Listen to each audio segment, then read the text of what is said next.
Hello friends, എല്ലാവർക്കും എൻ്റെ പുതിയൊരു വീഡിയോയിലേക്ക് സ്വാഗതം. ഞാൻ ഇന്ന് നല്ല നാടൻ ചായക്കട പലഹാരമായ സുഖിയൻ്റെ റെസിപ്പിയായിട്ടാണ് വന്നിട്ടുള്ളത്.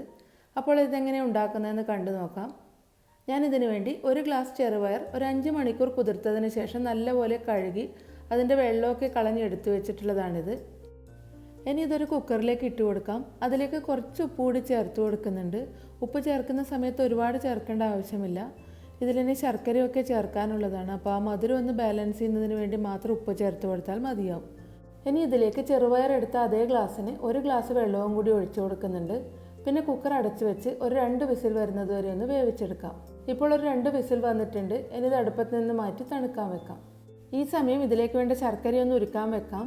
ഞാനിതിനു വേണ്ടി 150 ഗ്രാം ശർക്കര എടുത്തിട്ടുണ്ട്. അതിലേക്ക് ഒരു 1/4 കപ്പ് വെള്ളവും കൂടി ഒഴിച്ചൊന്ന് ഉരുക്കിയെടുക്കാം. ഇനി ഇത്ര ശർക്കര ചേർത്തപ്പോൾ തന്നെ നല്ല പാകത്തിനുള്ള മധുരമുണ്ട്.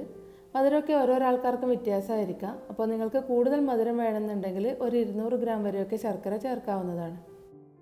ഇപ്പോൾ കുക്കറിൻ്റെ പ്രഷറൊക്കെ പോയി നല്ലപോലെ തണുത്ത് വന്നിട്ടുണ്ട്. ഇനിതൊന്ന് തുറന്ന് നോക്കാം.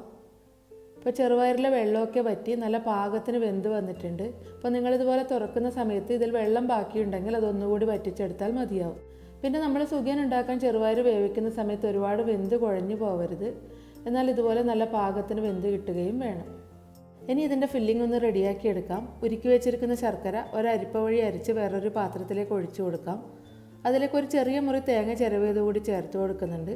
ഇനി ഇതൊരു 3-4 മിനിറ്റ് നല്ലപോലെ ഒന്ന് വഴറ്റിയെടുക്കാം. പിന്നെ ഇതിലേക്ക് വേവിച്ച് വെച്ചിരിക്കുന്ന ചെറുപയർ കൂടി ചേർത്ത് കൊടുക്കുന്നുണ്ട്. ഇനി ഇതെല്ലാം കൂടി നല്ലപോലെ ഒന്ന് ഇളക്കി യോജിപ്പിച്ച് കൊടുക്കാം. പിന്നെ ഈ ശർക്കരപ്പാനിയൊക്കെ ചെറുപയറിലോട്ട് നന്നായിട്ട് പിടിച്ച് നല്ല ഡ്രൈ ആയി വരുന്നത് വരെ ഇതൊന്ന് വഴറ്റിയെടുക്കാം. ഇനി ഇതിലേക്ക് ഒരു 1/2 ടീസ്പൂൺ ഏലക്കാപ്പൊടി കൂടി ചേർത്ത് കൊടുക്കുന്നുണ്ട്. പിന്നെ നമ്മൾ ഇതുപോലെ മിക്സ് ചെയ്ത് കൊടുക്കുന്നതിനനുസരിച്ച് ചെറുപയറൊക്കെ ചെറുതായിട്ട് ഉടഞ്ഞു വരും. അല്ലാതെ നമ്മൾ ഒരുപാട് ഉടച്ചു കൊടുക്കേണ്ട ആവശ്യമൊന്നുമില്ല. നമ്മൾ ഈ സുഖിയൻ കഴിക്കുന്ന സമയത്ത് ഇടയ്ക്ക് ചെറുപയർ കടിക്കാൻ കിട്ടുകയും വേണം. ഇപ്പോൾ ശർക്കരപ്പാനിയൊക്കെ ചെറുപയറിലോട്ട് നല്ലപോലെ യോജിച്ച് വന്നിട്ടുണ്ട്. ഇനി ഇത് അടുപ്പത്ത് നിന്ന് മാറ്റി തണുക്കാൻ വെക്കാം. ഇത് പെട്ടെന്ന് തണുക്കുന്നതിന് വേണ്ടി ഒരു പ്ലേറ്റിലേക്ക് മാറ്റി വെക്കുന്നുണ്ട്. പിന്നെ ഇതൊരു ഇളം ചൂടോടുകൂടി തന്നെ ചെറിയ ഉരുളകളാക്കി മാറ്റി വെക്കാം.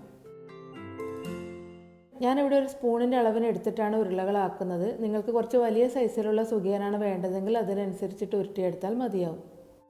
ഇപ്പോൾ ഒന്ന് ഞാനിവിടെ റെഡിയാക്കിയിട്ടുണ്ട്. ഇനി ബാക്കിയുള്ളതും ഇതേ രീതിയിൽ തന്നെ ഉരുട്ടിയെടുക്കാം. ചെറുപയർ നല്ല പാകത്തിന് വെന്താൽ മാത്രമേ നമ്മൾക്ക് ഇതുപോലെ ഈസി ആയിട്ട് ബോൾസാക്കി എടുക്കാൻ പറ്റുകയുള്ളൂ. വേവ് കുറഞ്ഞാലും നമ്മൾക്ക് ഇതുപോലെ ഉരുട്ടിയെടുക്കാൻ പറ്റില്ല. കൂടിയാലും ബുദ്ധിമുട്ടാണ്. ഇപ്പോൾ എല്ലാ ചെറുപയറും ഞാനിവിടെ ഉരുളകളാക്കി എടുത്തിട്ടുണ്ട്. ഇനി ഇതിൻ്റെ ബാറ്റർ ഒന്ന് റെഡിയാക്കി എടുക്കാം. ഞാനിതിന് വേണ്ടി 1 കപ്പ് മൈദയാണ് എടുത്തിട്ടുള്ളത്. അപ്പോൾ ഈ മൈദയ്ക്ക് പകരമായിട്ട് ആട്ടപ്പൊടി വേണമെങ്കിലും എടുക്കാവുന്നതാണ്. ഇനി ഇതിലേക്ക് ഒരു 2 ടേബിൾ സ്പൂൺ അരിപ്പൊടി കൂടി ചേർത്ത് കൊടുക്കുന്നുണ്ട്. പിന്നെ ഇതിന് നല്ലൊരു കളർ കിട്ടുന്നതിന് വേണ്ടി കുറച്ച് മഞ്ഞൾപ്പൊടി കൂടി ചേർത്ത് കൊടുക്കുന്നുണ്ട്. ഇനി ആവശ്യത്തിനുള്ള ഉപ്പും കൂടി ചേർത്ത് നല്ലപോലെ ഒന്ന് മിക്സ് ചെയ്ത് യോജിപ്പിച്ച് കൊടുക്കാം. പിന്നെ ഇതിലേക്ക് കുറച്ചായി വെള്ളം ഒഴിച്ച് കട്ടയൊന്നും ഇല്ലാതെ നല്ല കട്ടിയുള്ള ബാറ്ററായിട്ടൊന്ന് കലക്കിയെടുക്കാം. അപ്പോൾ ഏകദേശം ഇഡ്ഡലി മാവിൻ്റെയൊക്കെ ബാറ്റർ പോലെയാണ് ഇത് റെഡിയാക്കി എടുക്കേണ്ടത്. ഇപ്പോൾ മാവ് ഇവിടെ റെഡിയായിട്ടുണ്ട്. ഇനി ഇത് ഫ്രൈ ചെയ്തെടുക്കുന്നത് എങ്ങനെയാണെന്ന് നോക്കാം. ഞാനിതിന് വേണ്ടി ഒരു പാത്രത്തിൽ എണ്ണ ചൂടാക്കാൻ വെച്ചിട്ടുണ്ട്. ഇനി റെഡിയാക്കി വെച്ചിരിക്കുന്ന ഓരോ ഉരുളയും എടുത്ത് ഈ ബാറ്ററിലേക്ക് ഇട്ട് നല്ലപോലെ ഒന്ന് കോട്ട് ചെയ്തതിന് ശേഷം ചൂടായ എണ്ണയിലേക്ക് ഇട്ട് കൊടുക്കാം. പിന്നീട് ഇതൊരു മീഡിയം ഫ്ലെയിമിൽ വെച്ച് തിരിച്ചും മറിച്ചു വിട്ടൊന്ന് ഫ്രൈ ചെയ്തെടുക്കാം. അതുപോലെ തന്നെ ഇത് ഒരുപാട് മൂപ്പിച്ച് ഫ്രൈ ആക്കി എടുക്കേണ്ട ആവശ്യമൊന്നുമില്ല. ഇതിൻ്റെ ഉള്ളിലുള്ള ഫില്ലിംഗ് ഒക്കെ നല്ലപോലെ കുക്കായിട്ടുള്ളതാണ്. ഇതിൻ്റെ പുറത്തെ കോട്ടിംഗ് മാത്രം ഒന്ന് ഫ്രൈ ചെയ്തെടുത്താൽ മതി. ഇപ്പോൾ സുഖിയൻ ഒരു ലൈറ്റ് ഗോൾഡൻ കളറായി വന്നിട്ടുണ്ട്. ഈ സമയത്ത് എണ്ണയിൽ നിന്ന് കോരി മാറ്റാം.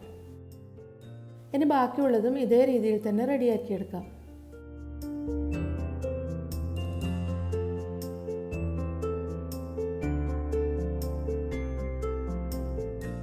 ഇപ്പോൾ നല്ല ടേസ്റ്റി ആയിട്ടുള്ള നാടൻ പലഹാരമായ സുഖിയൻ ഇവിടെ റെഡിയായിട്ടുണ്ട്.